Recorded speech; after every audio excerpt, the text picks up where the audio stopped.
We're at dinner last night, sitting around the table. Oh, you and your family. Okay. Wife and daughter. Got it. Family dinner around the table. And my daughter is talking to me about her time at school, which frequently involves a story that has nothing to do with learning and has more to do with computer activity or like whatever. Some excuse to get her phone out of her bag so she can make a movie with her friend during indoor recess. Like, life has changed quite a bit. That's very different than what I grew up with, but that sounds good. Okay. So yesterday they were working on presentations, and I forget what the software was, but YouTube is blocked in the school, right? Some boys went onto YouTube, found some videos. Didn't go well. Not allowed to have videos of YouTube anymore. But couldn't you just get off the Wi-Fi and then go on cellular and then... Sure. Well, her cell phone doesn't work during the day for that purpose. She's allowed to text us, but she can't. Got it. Yeah. But she's working on a slideshow, and she and her friend discover a workaround where if they just go to YouTube through the software that they're building the slideshow on, they can access everything, right? Okay. So... my daughter is on this Avril Lavigne kick right now. She's a big. Do you remember Avril Lavigne? All right. Allegedly, she died, but I don't think she died. Did you hear this? No. The huge rumor that she's been dead forever, and it's like a fake her that's performing right now. Really? We don't have to go down that rabbit hole. This sounds allegedly like a TikTok thing. It's not. It's been like a 6-year thing anyway. Okay. I'm not going to tell my daughter this. Don't tell her. It might upset her. Yeah. Welcome to the Compound Growth Podcast with Colin and Wheeler, where we talk all things growth. From financial growth to career growth, personal development to societal progress, we explore how each layer builds on the next, compounding over time to shape who we become. Each week, we break down complex ideas and emerging trends into clear, actionable insights. Because growth isn't just about numbers, it's about understanding the world and our place in it. The information in this material is for general information only, and is not intended to provide specific advice or recommendations for any individual. Investment advice offered through Integrated Partners, doing business as Ko-Fi Advisors LLC, a registered investment advisor. Integrated Partners does not provide legal, tax, mortgage, advice, or services. Please consult your legal tax advisor regarding your specific situation. Past performance is no guarantee of future results. All investing involves risk, including loss of principal. No strategy assures success or protects against loss. The economic forecasts set forth in this material may not develop as predicted, and there can be no guarantee that the strategies promoted will be successful.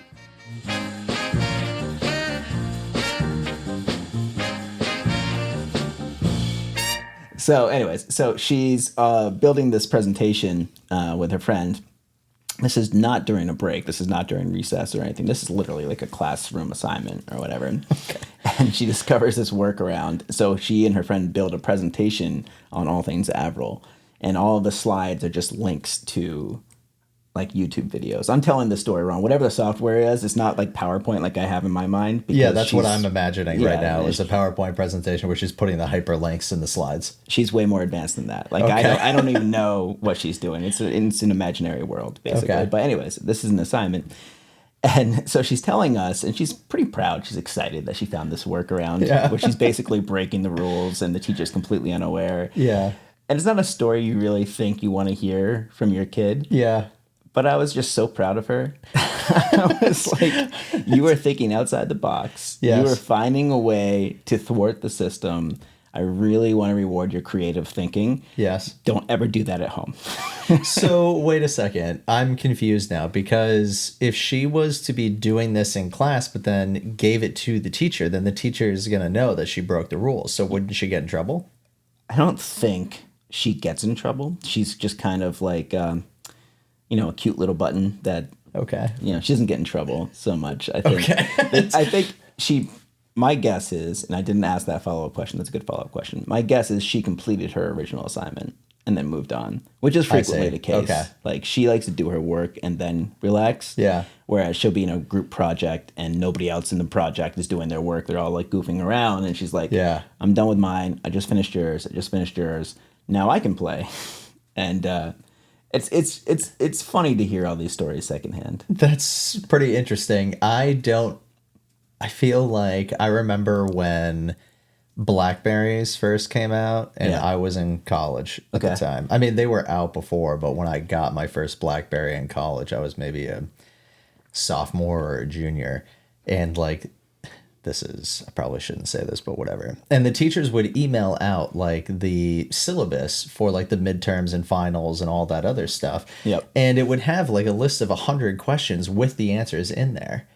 And like, it would be like a group project that you would be working on in class. And everybody would just have their BlackBerries out. And the teachers had no idea that like you could just pull up all your email and they'd be sending you the answers to the tests in the tests. Oh my God. It's like the open book test that you take the online open book for, like, test. CE. And you're like, oh, I'll just pull this up. But they're like, no computers allowed.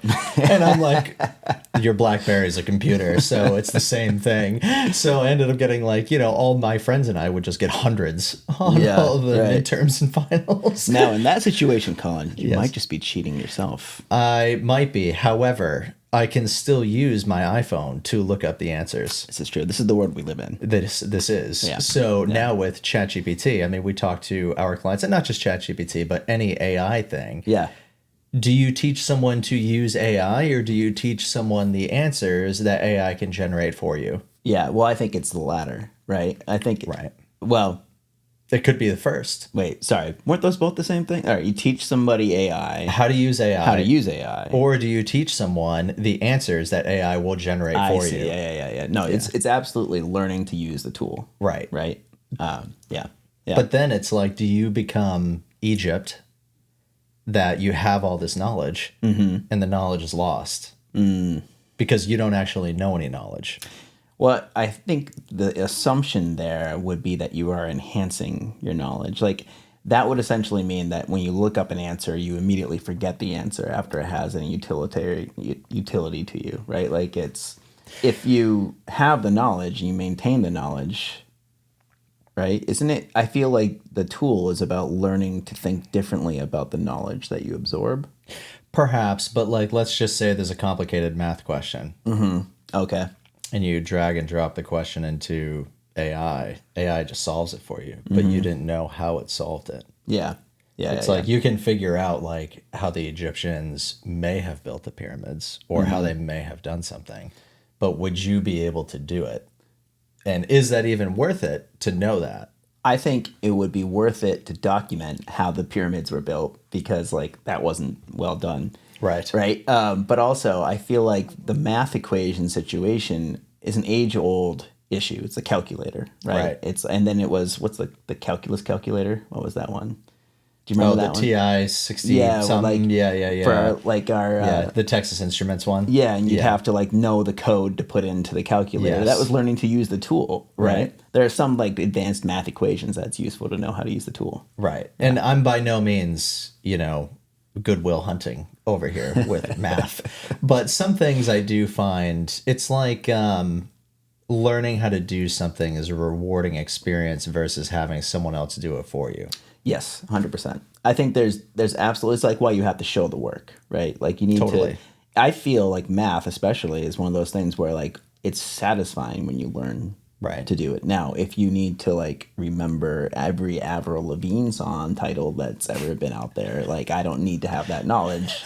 You probably do. Well, I do, but you don't. I do not. I know maybe 2 or 3, and I love those songs. But no, I'm with you. Computers and AI are perfectly capable of teaching. Right. If you wanted them to teach you, so you could get the answer, and then on the flip side of that, be like, well, show me how you got to that answer. Yeah.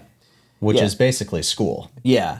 I think bottom line, it's not teaching material as much as teaching how to think, right? Thinking creatively, thinking logically, thinking in a way in which you challenge assumptions. Like this type of thinking, so it's not just regurgitating facts and information, is what's lacking in a lot of the school curriculum that I've seen just so far, as a parent, and obviously what I experienced as a kid. So I feel like that's why I'm proud of my daughter, because she's thinking creatively. Right. And it's the right kind of rebellion. It's the kind of rebellion where it's not like, a permanent consequence that, like if she gets in trouble with the teacher. It's fine. It's the right kind of rebellion. It's a healthy rebellion. Well, it's kind of like, and there are a lot of books that point to this. Like a lot of the most successful CEOs and people in the world have learning disabilities. And it's because they've had to think outside the box and change the way that they interact with their surroundings that have caused them to create very amazing companies and lead people and you work well collaboratively, and that stuff's important. All right, so today one of our topics, we'll go into a couple of different topics today, but one of our topics today is going to be focusing on value, our own value, increasing value.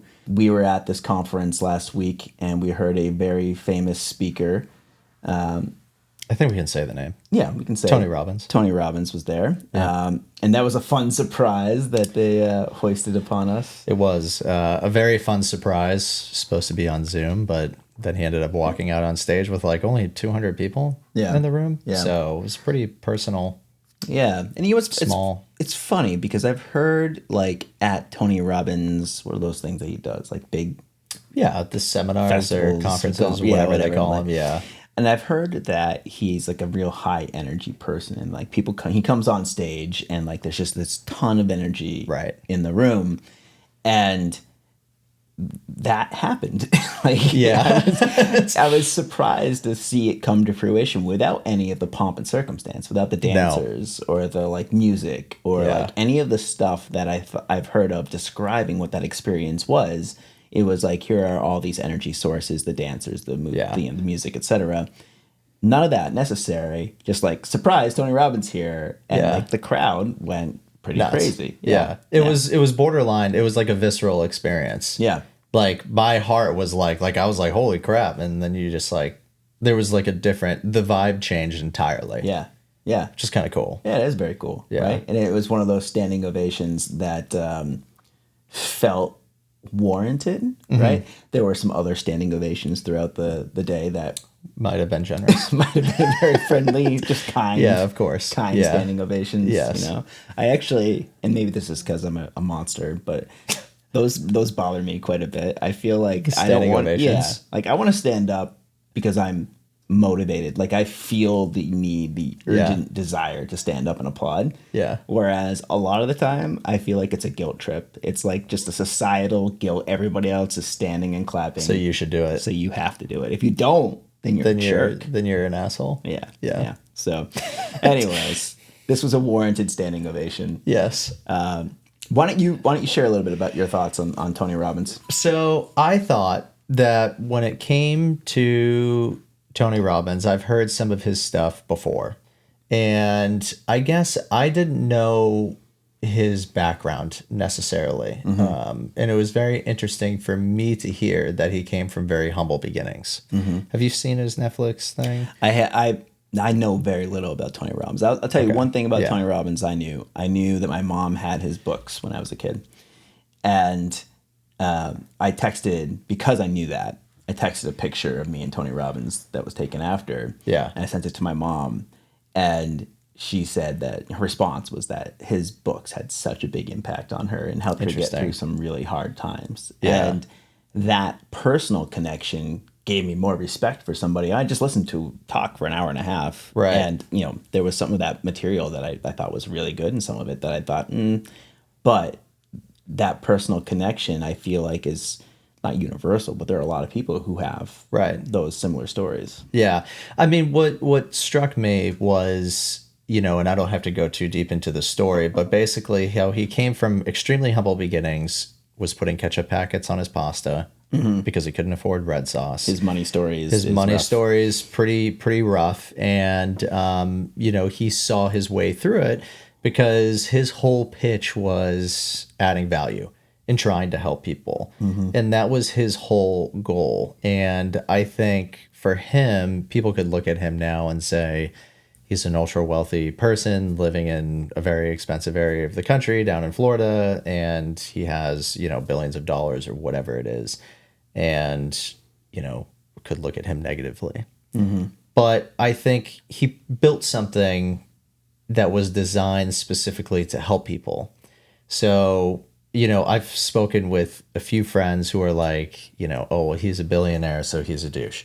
And then I've spoken with other people like, you know, who have a similar experience like your mother, who's like, you know, well, I had a really impactful experience with him and it changed my life. So is it the fact that now he has a lot of money? I guess if someone has a lot of money, that doesn't make them a bad person in my mind.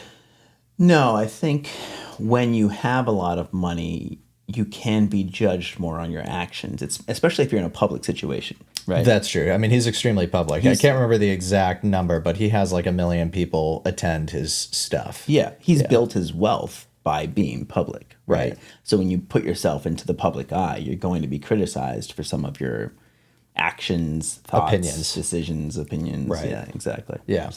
Yeah, no, I mean, it was very impactful because I think for me, hearing how he really came from legitimately nothing. I think he had 5 different fathers at any given point in time throughout his life, and it was a very rough upbringing, had no money, figured his path out, and then has now exploded into this international icon of public speaking. Pretty sure he's the #1 globally by like a significant margin. Don't quote me on that, but it's got to be close. That's a pretty compelling story, and he has like a very significant value that people see in that. Right. And that to me was very interesting because he's solving a problem and solving a need, but then he also has the stats to back up his results. Right. Yeah. No, yeah, they are on public display. Yeah, right? It's public display, and you can be like, well, I'm this effective, so you should pay for me.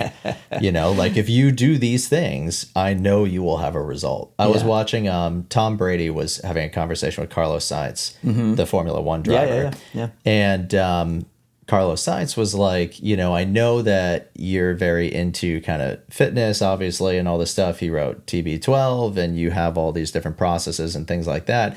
But he's like, I find a lot of them don't necessarily work very well.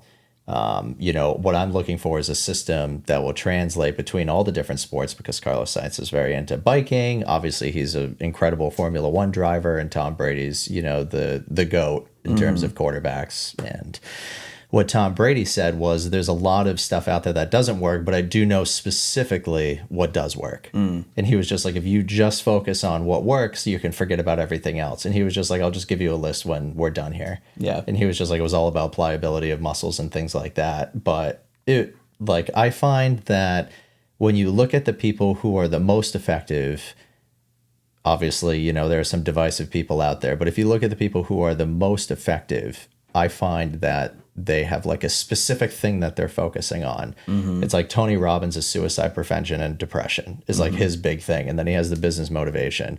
It's like Tom Brady is like only cares about being a quarterback and he's solely focused on that. Carlos Sainz is solely focused on Formula One, but like they want like the specific recipe to follow forever. And I think singular focus is really important. I was just listening to a podcast of Invest Like the Best, where Patrick was talking to the guy who does the Founders podcast. Yes.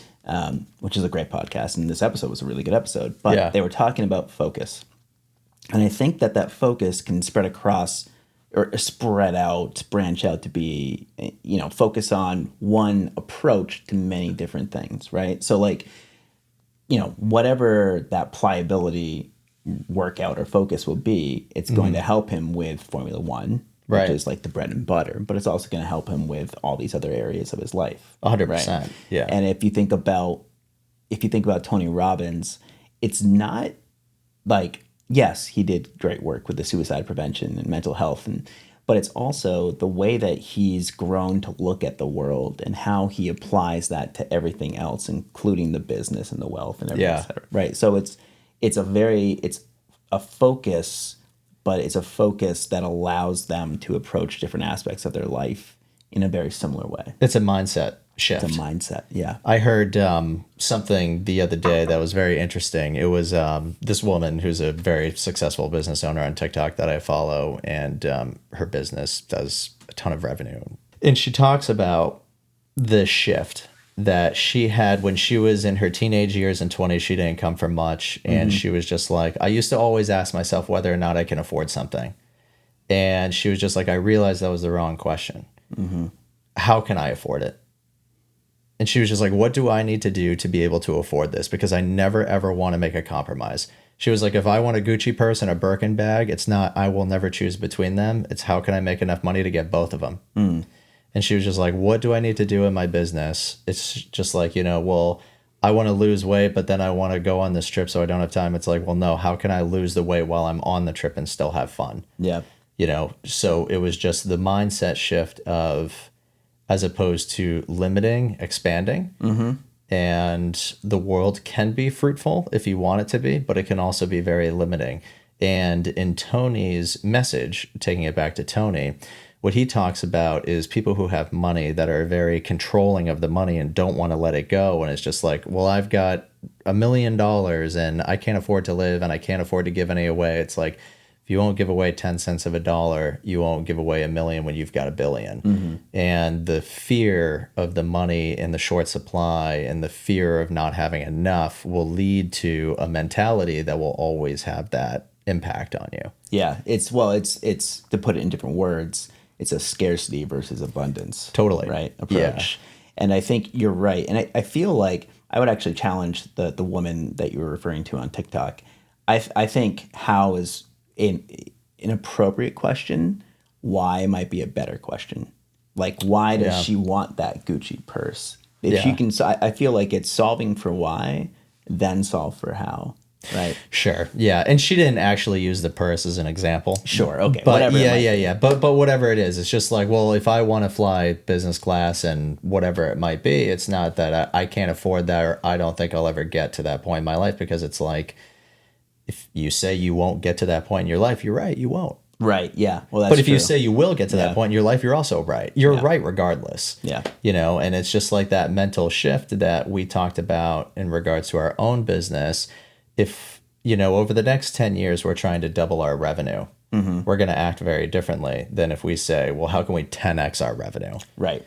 That's a completely different mind shift, which requires a completely different business plan, which requires a completely different outlook. Yeah. I think the goal in that way defines the approach, right? To a degree. And again, I think, that you always want to take a step back and say, why do I want to do this? Right. Yeah. Like, what am I trying to solve for by 10xing versus 2xing or whatever it might be. Right. But with Tony, and going back to the value aspect of this, and this has kind of come up a couple times in our soft conversation today, but what he focused on and achieved was increasing his value, right? And I think he focused on just the process of increasing his value that led to increasing his wealth, and then that led to infinite horizons and continuing to increase his value. Right. But the story that he shared started with the concept of the person who's working at McDonald's. Right. And this is a good one. How much they are paid for their work at McDonald's is based on the work that they are doing. And it's not that their worth isn't worth more. The actual activities that they are performing, the tasks that they are performing, are worth the dollars that are being paid. Right. Which is why there's a robot. Have you seen the robot that flips burgers? I forget. I've seen the videos of it. I don't know anything about it other than the fact that I saw it in a meme. Right. So I think it's like Flippy or something like that. Okay. I can't remember the name sounds of the robot. Right. Yeah. But the point is that, I think at its best, or maybe at one area of its best achievements, or what we can achieve with robotics and AI, it's replacing these remedial tasks and allowing people to evolve to higher value tasks, right? Or higher value roles, or whatever it might be. I think when people are wondering about how much they should make to be working at McDonald's, they're asking the wrong questions, right? They're not asking why. No. Why am I paid this? They might blame the society, the prison that they're in, the structure that they're in, the system that they're in. And if they blame the system, then they're not going to find a way to increase their own value. Totally. I think people often talk about layoffs as a negative, and we've actually talked about this on prior podcasts, that oftentimes during mass layoffs and recessions, people find better and different paths. I can't remember the exact saying, but the devil and this is a dark conversation that I'm about to go down. But allegedly this happened. In World War II, they gave prisoners of war an option in Germany, which is either death by firing squad or you can go through a door and you don't know what's behind the door. Yeah, there's a name for this. This was an experiment, but whatever. It was something. Yeah, it was a mess up experiment that they did. Yeah. And, people would ask, well, what's behind the door? It's like, well, you got to figure it out. And I don't know the exact statistic, but the vast majority of people chose the death by firing squad because they had the certainty versus like something completely unknown when on the other side of the door was freedom. So German. Allegedly. But I guess whether that's a true story or a proverb or whatever it might be, the fact of the matter is that how often do we talk to people that we know they're in bad situations with their current employer, their current relationship, their life situation, their health habits, but because it's familiar and easy, they stick to it. Yeah. Yeah.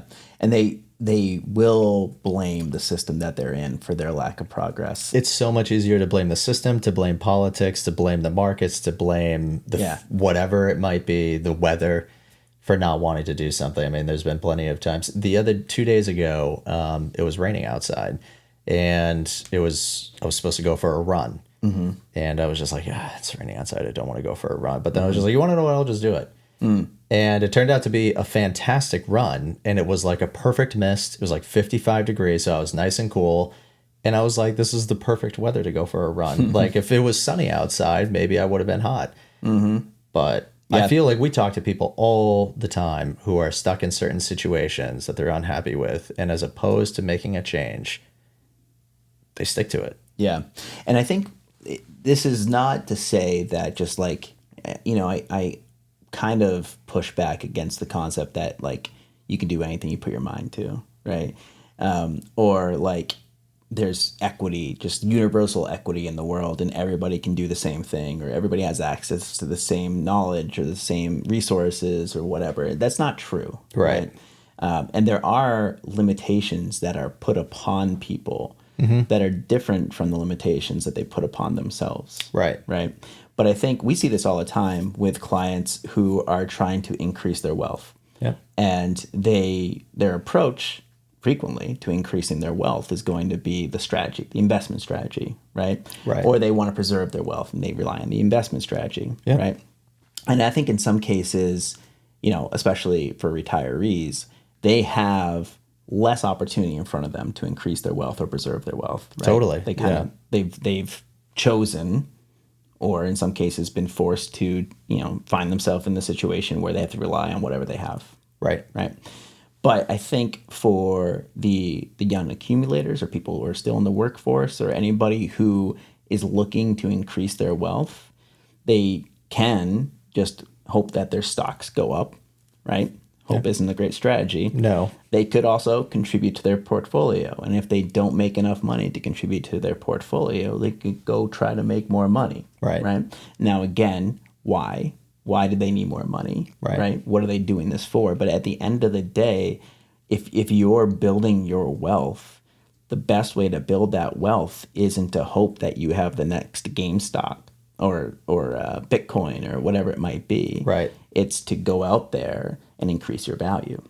100%. And I think that's the biggest miss in my mind with a lot of people. It's, well, I need to either save more or my investments need to do better. Mm-hmm. And we're specifically talking about money, and not everybody's goal is obviously to make more money or to be a billionaire or whatever it might be. So I agree with you that not everybody has the same resources, but not everybody has the same goals either. So, correct. And that's totally fine. But with that being said, I think the biggest thing that you could do to mirror what you're talking about is to increase your value and change your mind on things. Mm-hmm. Like if you were to lean into the fact that change is good.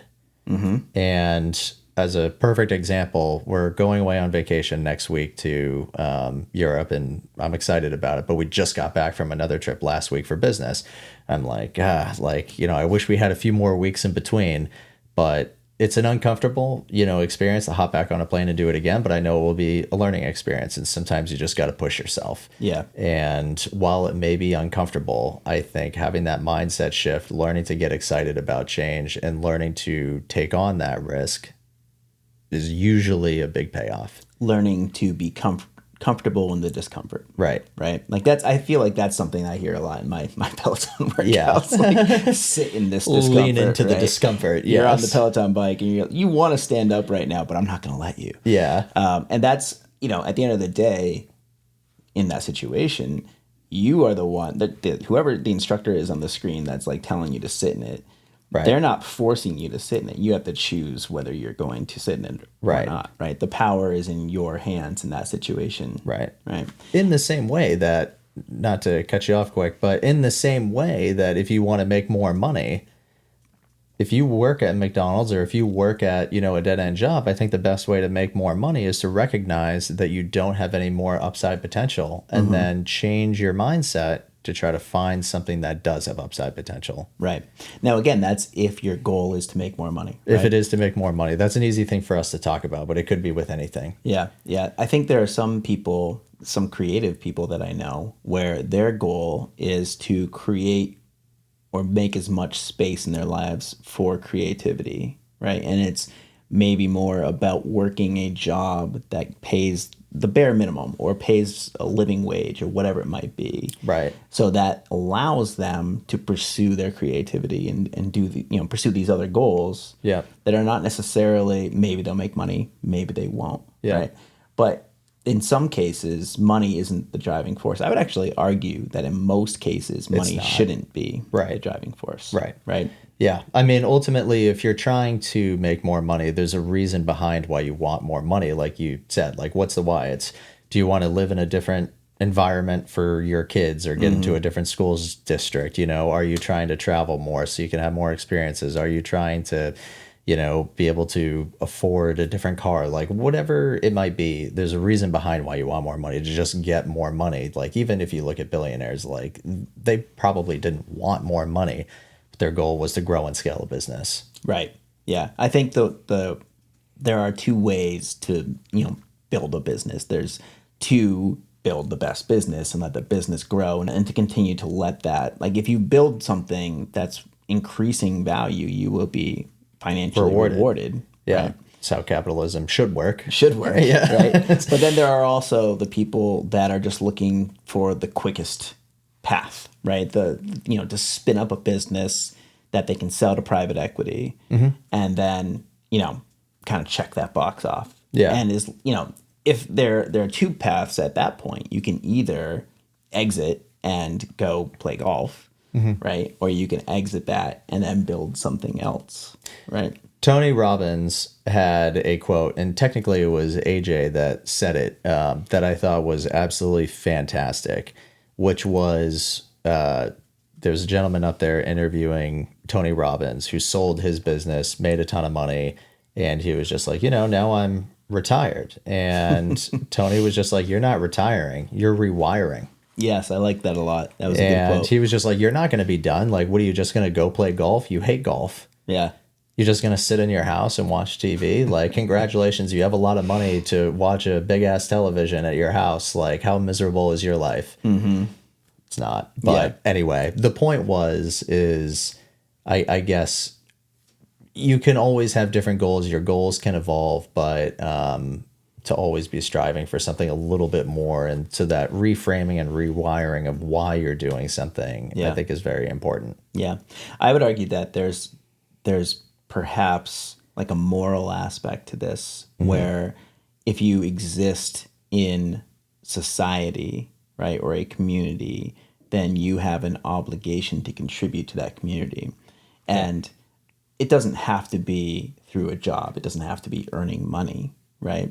But I think the concept of, retiring and just relaxing, right? It's too much of a good thing, right? When you relax, you stop growing. If that's your whole thing, right? Like you just, it's get busy living or get busy dying, right? Yeah, Shawshank Redemption. Exactly. Yeah. So it's you want to have purpose in life. I think the majority of the work that we should do should have purpose at its best, right? That's what this is all about.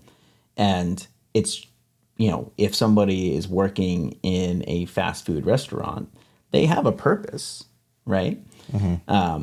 But is that purpose permanent, is there something else like a robot that could come in there and do that job and allow this other person to find maybe even a greater purpose or a different purpose, whatever it might be.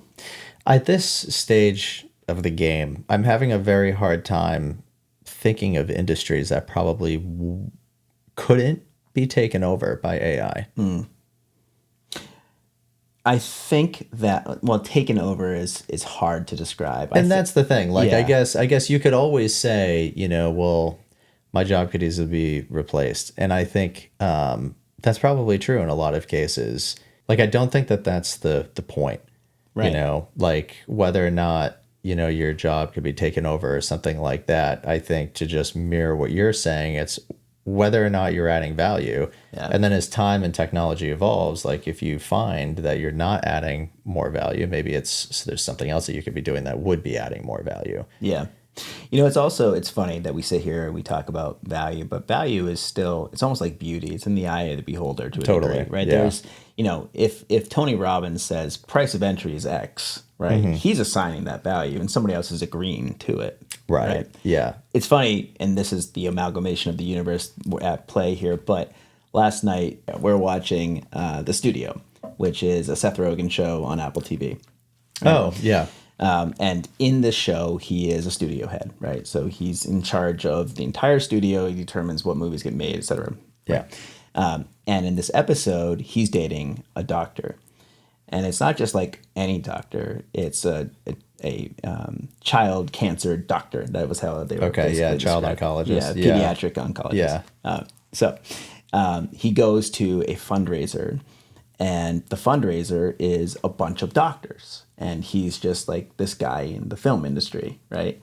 And the episode becomes about value, actually, and how they value the things that they do, being pediatric oncologists, higher than they value what he does, which is just making junk movies, in their opinion, right? And even if every movie that he made was The Godfather, they would still look at him as lesser than them because that he has less value in life. And the show is a really good show because it will balance, like, I feel like we could all agree that pediatric oncology is like a pretty valuable thing. Yes. Right? Be hard to argue that. Right. But the way that they put down this guy is, you know, totally uncool, right? We can look at that and say, wow, why they're just being so dismissive of him? Like they're just talking down to him. Now, this character is a character who completely makes a mess of things at all times. So even if in that situation he had a chance at being in the right, he completely botches it. Right? Okay, like, got it. Is this a comedy? It's a comedy, but it's a painful comedy. Like I have to watch it. Like I pulled the blanket over my eyes sometimes when I'm watching the show. Like I can't. But the point is that they assigned their value. He assigned his value, right? And in life, we don't always find that agreement. It's like when we're talking to clients and we say, here's what our fee schedule is. Yeah. Right? We believe we have that value. Right. The clients that work with us, hopefully, all agree that we are either providing a fair value or they are winning the deal. Right. But there are some people who see the fee schedule and they say, no, thanks. Right. You know, and I personally believe that those people have a limited understanding of what we do, or they have skewed expectations. And the first part, I will frequently say, is there something I could do to help them see my value, right? Is there something like I could say that would make them change their perspective or look at things through a different prism that's not this limiting scarcity prism that they're looking at things through? But obviously it's out of my control to a degree. Right. You know, I have a friend's dad who's a very successful guy, right? He's done very well in his life, but he looks at his financial advisor as somebody he calls and says, should I buy China stocks? Yes, no, okay, goodbye. Right? Yeah, and that's the whole relationship. And he says all financial advisors are the same. And I'm like, well, that's because you don't know what a financial advisor is. Yeah. So I could teach you, but even if I did, I feel like he's the type of person that his mindset is very limited. It's very scarcity based. and he's not open to understanding what an advisor actually does for a client. That's totally fair. I will say that when someone comes to me and they say, like either this fee seems really high or whatever it might be, like I take myself down mental paths of like, okay, well, I could absolutely hire a personal trainer and I could probably get a better result. Do I want to pay the money for that? I don't think so. Not at this stage of the game. But I know that it would be better if I did it. Like, I know that that would be better. So I can't blame someone if they come to us and they say, well, I don't want to pay, a couple $1,000s a year more or whatever it is in costs to get this bigger benefit, because maybe it's not a goal for them to really get that far ahead in their finances. Maybe they're prioritizing other things. Obviously, I'm biased and I think that, we do our best to help our clients. There have been maybe out of 400 clients, 1 or 2 that I would say, you could probably do this pretty well on your own. Yeah, because they don't have the same needs, right? Correct. The complexity curve, they aren't aligned with where we're at. Very easy complexity curve, very on point with their budget, very on point with savings, very on point with markets. They read every morning about it, very on point with managing their accounts. They know all the tax stuff. They do all their own taxes. And that's great. Like if I was 6% body fat and if I was competing in Ironmans, I don't think anybody would advise me to necessarily get a personal trainer unless I was trying to be the best. But you even look at professional athletes, they all have personal trainers, because they're trying to get better. They have their own nutritionists, celebrities, all that same stuff when they're trying to get in shape for movies, whatever it might be. So it's the value of someone, I guess, is determined by your own goals. Yeah, I agree. And priorities. I think it's if you feel there's like a misalignment of value, right? I think the approach shouldn't be to hope somebody else fixes that for you, right? Or to blame somebody else for that, right? But in your situation, if you're saying, I need this simplicity in my life as well, right? It's like, yes, you can use ChatGPT, sure, right? And you can build this. I built, following your lead, like my board of directors of my health of and your health, well-being. Yes.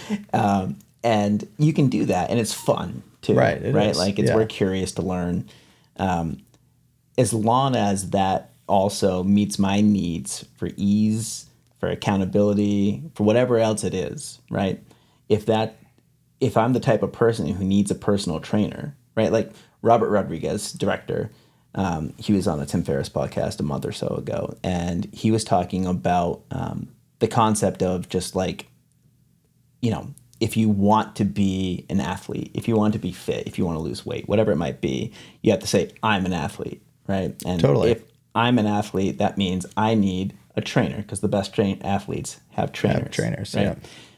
Robert Rodriguez needs a personal trainer to call him and say, why aren't you at the gym right now? Right. Right. He needs that accountability. So he's going to pay for that accountability. Right. Yep. I don't need that accountability. I have my own guilt inside that does that for me. I'm always going to make myself feel way worse than any personal trainer. Right. Yeah.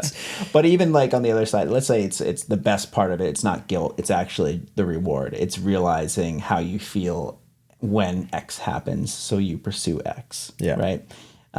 So oftentimes I feel like what we pay for is a combination of knowledge, ease, accountability, whatever it is. Those are the things that we apply value to. Yeah, I think the theming of value is very interesting because everybody values things very differently. Yeah. And, you going back on some of the things that you said, like, the gentleman that you were referring to, like, doesn't understand necessarily what they do, and they have a very closed mind on stuff. Like, he's not willing to learn. Right. Yeah. And it's the same thing with, like, I find everything in life comes down to your mindset with everything. It's, like you even look at the world in politics right now. Someone could look at a policy and be like, this policy is bad. And just make up their mind that it's bad. And it's just like, well, that's your own opinion and that's your own value. Someone else could look at it like it's the greatest thing in the world. Like you can look at religious extremes. Some people would be like, if you don't agree with them, then you're the enemy. And if you do, then you're saved. And that's been going back in time 6,000 years. Yeah. So it's not anything different. But in regards to people placing value on things, it's actually kind of interesting. The tariff talk, and I mentioned this to you with the China situation. So China has gotten tariffed, and one of the things they're doing to get around to it is, as opposed to selling a lot of their goods to luxury stores like Restoration Hardware as an example, as opposed to you buying a couch through them, they're like, we'll just come buy the couch through us directly and we'll ship it over, even with the tariffs, as opposed to the couch being $20,000, it'll be $2,000. I get ads about that crap all the time. Right. So then it's just like, okay, well, is the value the fact that you're going to get this really nice couch, or is it the fact that it's a Restoration Hardware couch and people can walk into your house and you can say this is Restoration Hardware? Yeah. Is it actually that you want a Louis Vuitton purse, or is it actually that you just want a purse? Yeah. Because at the end of the day, if you have the exact same product with the exact same leather made by the exact same people, if it doesn't have LV on it, does it have any value to you?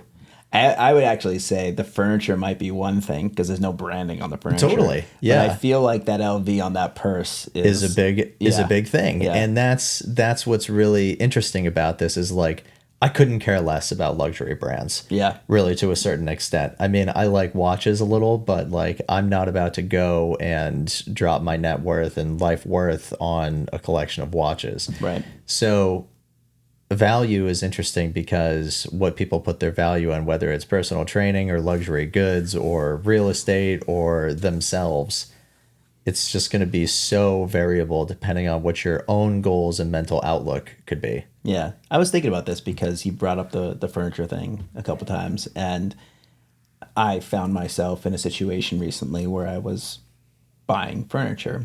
And I was in a situation where tariffs had not increased the prices of the furniture. It was actually, there was a sale going on, so it was 20% off of whatever I was going to be paying, or whatever the price for the furniture normally would be, right? But in the back of my mind, I was still aware of what you've uncovered in terms of how much it costs to build this, right? Like what goes into that value that's being assigned. Totally. And all of the people along the way that are taking a cut, which makes that price go up and up and up. That's what tariffs do. Right. They increase prices because more people are taking cuts. Cuts, of course. Right. Yeah. And even without tariffs, that's happening. Right. So anyways, I'm at the store and I'm finding myself thinking like, oh man, Colin put all this work into like understanding how to do this, and I could just go get a container and I could go to China and like pick out this furniture and then I could ship it this way. But it's like right here in front of me, and this person exactly like her job is to like take care of me. You valued the time. Yeah, I valued the ease and the time of not having to go to do that stuff. Yeah. And I guess everybody has like that dollar figure where it's like, well, if my time is worth X, like if I'm building a new house, is it worth it to fly over to China to save $10,000? Yeah. Is it worth it to, maybe not. Is it worth it to fly over to save 20,000? Yeah. 50,000, 100,000, 200,000. At some point, it's worth it. At some point, there's going to be a number where you're like, I better get my ass over to China. Yeah. You know what I mean? Yeah. And whether it's China or something else, I guess, it for someone that doesn't really value like the name brand of things, that doesn't really matter to me. But for someone that could get, and I'll just keep going back to purses because it's easy. This purse for X amount of dollars and this purse for X amount of dollars, but it doesn't have a logo. Diamonds. You can get a lab-grown diamond for an eighth of the cost of a natural diamond. And it is the exact same. You can put them next to each other. There's no indication of any difference whatsoever. It's carbon. Yeah. But the fact that it wasn't pulled out of the ground by some poor guy in a third world country who's suffering immensely to try to get it for you versus like you just have a bunch of people in a lab growing it for you in India. Yeah. Here's your diamond. It's perfect. Yeah. I mean, talk about the disparity in human value there. Totally. Right. Like value is such an interesting thing. That is just like unbelievable to me. And it's all comes down to your own personal preference and value and mindset and blah, blah, blah. Yeah. Yeah. I think that's a really good example of somebody who, this is not the point of why you brought that up, but if you think about that person who found that diamond, the work in front of them to increase their value. Their path is so much more complicated than mine was. Right? Absolutely. And there are so many different variations of that in this country and in other countries, in this neighborhood and that neighborhood, etc. Yeah. I think the goal is that you have to at least try, right? We were watching Girl Meets World. Do you remember Boy Meets World? Oh, of course. Yeah. So my daughter's into Girl Meets World. Okay. Which is itself 10 years old at this point. But Who knew? They were learning about Thomas Edison in this episode. Sure. And how he failed when he was trying to create the light bulb. Right. Over and over and over and over and over and over again, except he wouldn't say that he failed. Found another way not to make a light bulb. Yeah, 10,000 ways not to make a light bulb, in fact. And the point of that episode, because they're always thematic, was, to keep trying, right? The act of trying is the point. Yeah. It's not necessarily the outcome.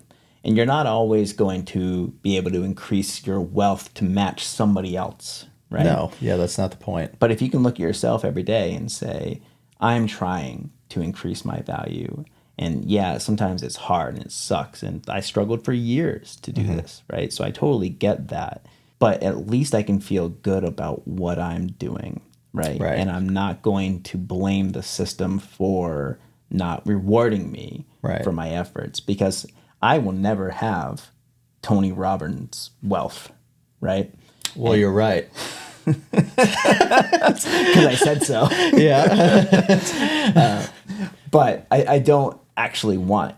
Right? That's not your goal. Yeah. Yeah. So I think, if I could look at that and say, I'm not going to have his wealth, but boy, would it be an aspirational goal to have the ability to impact as many people as he's impacted, to have as many people like my mom say that type of thing to me. Like, if I could have somebody say to me that I helped them through a really hard time, I see immense value in that. And it's not, I think there's a byproduct of that could be financial, but it's so much more to me than that. Yeah.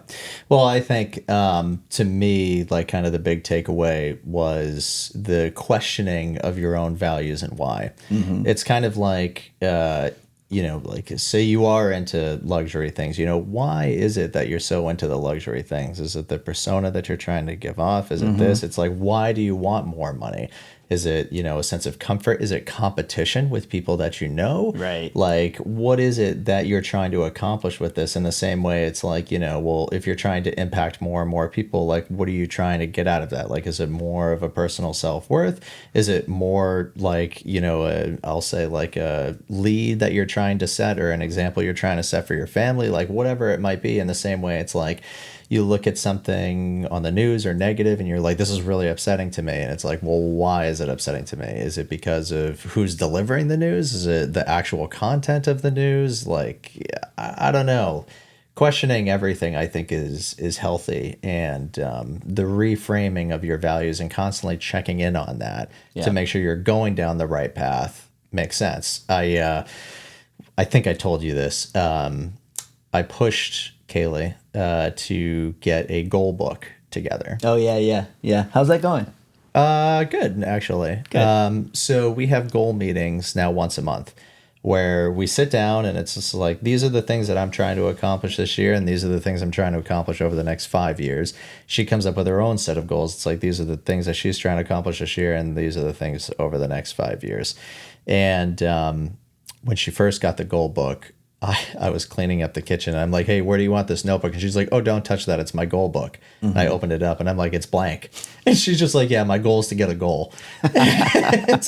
So then we eventually sat down and we did it together. But the moment we listed out the goals, we knew that we were going to take action on those goals. And it's just like, oh, well, this was one of my goals. And we check in on it so you have accountability so you can go after it. And then the constantly questioning about like, well, why is it do you want to lose weight?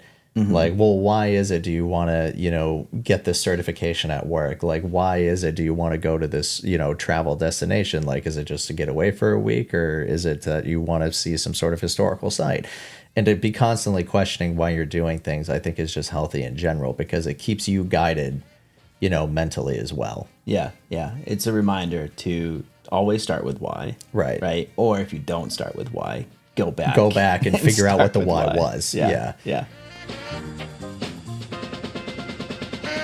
In this episode, we discussed one of my favorite concepts, the importance of starting with why and using that knowledge to inform your goals and the steps you take to achieve them. Is money your driving force, or is it something deeper? What do you value and why? Do you keep track of these goals in a goal book like Colin and Kaylee? Do you journal?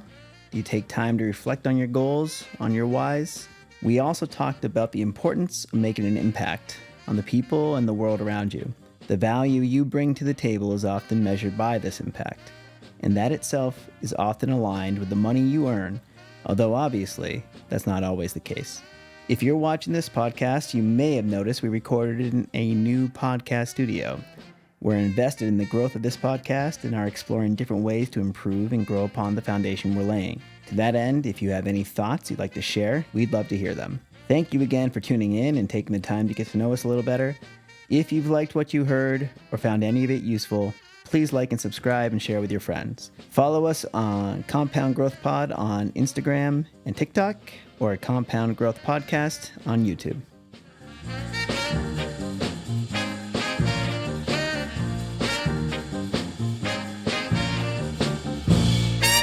Compound Growth with Wheeler and Colin. Sponsored by Ko-Fi Advisors. Reach out today. Yay!